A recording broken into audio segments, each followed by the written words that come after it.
Could you, sorry, could you ask again? Yeah, of course, of course. My name is Marie. I am 24 and I'm a student here in Copenhagen. And in my free time, I do sustainable bags and hats. I think the term sustainability can be a bit overwhelming because it went from being something nobody really talked about to being plastered everywhere in a couple of years. But for me, I think the thing that comes to mind is just mindful consumption, thinking about what you're buying into and taking a second to consider this garment that you have in your hand, the journey that it has been on and the people that it has impacted, and whether you're okay with those values that this garment represents or not. And I think thinking into that is what makes people buy more sustainably. My art is made from recycled fabric and leftover textiles that would have been tossed out if I didn't use them. I also use old clothes that have holes in them and that are no longer wearable, and I tear them up and upcycle them. Well, when I create a piece, sometimes I will just be sitting and crocheting, and I look down and something has come out of it, and then the process starts with tweaking everything, unraveling and crocheting again, making sure it's functional and it looks nice. And I also have to take into consideration how the fabric is moving, because everything is recycled. Not all fabric behaves the same or is the same thickness. So it's a lot about trial and error, and no two pieces end up being the same. Well, it started as a hobby in the first lockdown. I suddenly had a lot of time in my hands. Some people started baking bread. I did not know how to do that. So I started crocheting, and then I realized that people were interested in what I was doing. And it also made me realize that I could give new life to old pieces of clothes or fabric that would have been tossed out. And it kind of slowly developed from there.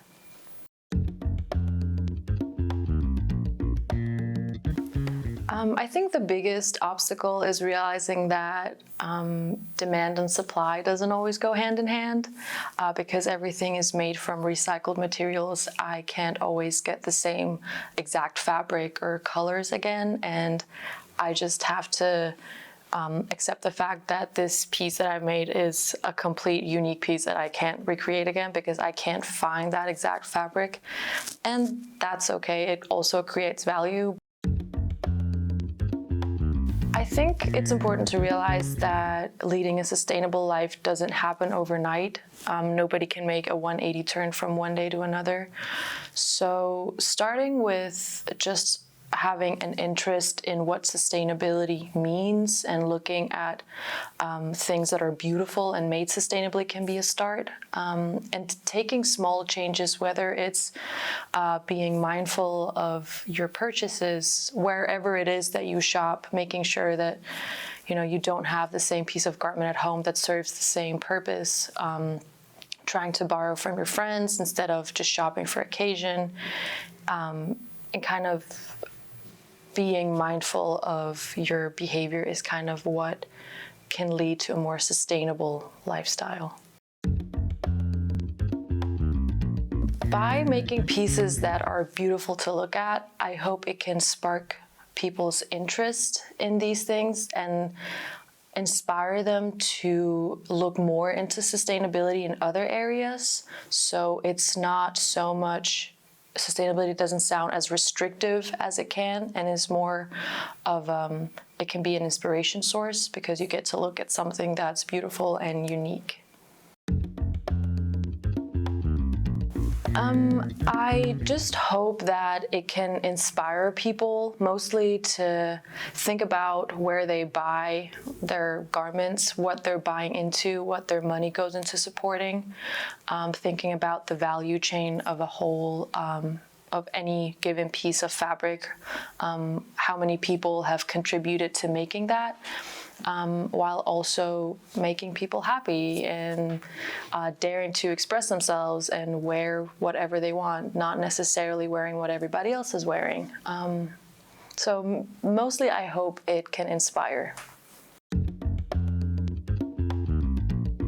Because I think it's a great initiative that can inspire people to look into what sustainability is and can mean, and maybe inspire them to act more sustainable in other areas of their life, and realize that sustainability doesn't have to be restrictive, and it's something that you don't just give to other people, but that you also receive in the end. My favorite piece is actually the one that's hanging right here. It's this bag that I made and that I call mini shoulder shopper, because you're supposed to have it over the shoulder. And it's my favorite because all these are scrap pieces from bigger projects, and I just had them laying around and I wasn't sure what I was going to do with them. And the bottom here was actually the start of a bigger bag that I usually make, but then it just kind of turned into this without me really thinking about it. And I just used all the scrap materials, so it's kind of like recycling 2.0. And I really love it because whenever I'm wearing something very basic, which I do most of the time, I can just wear this and it really just adds some color to my outfit, and it's like my little baby. I'm Marie. Thank you so much for watching this interview. I hope you enjoyed it. You can follow me on Instagram at Hafnia22 if you like, and like and subscribe. Yeah.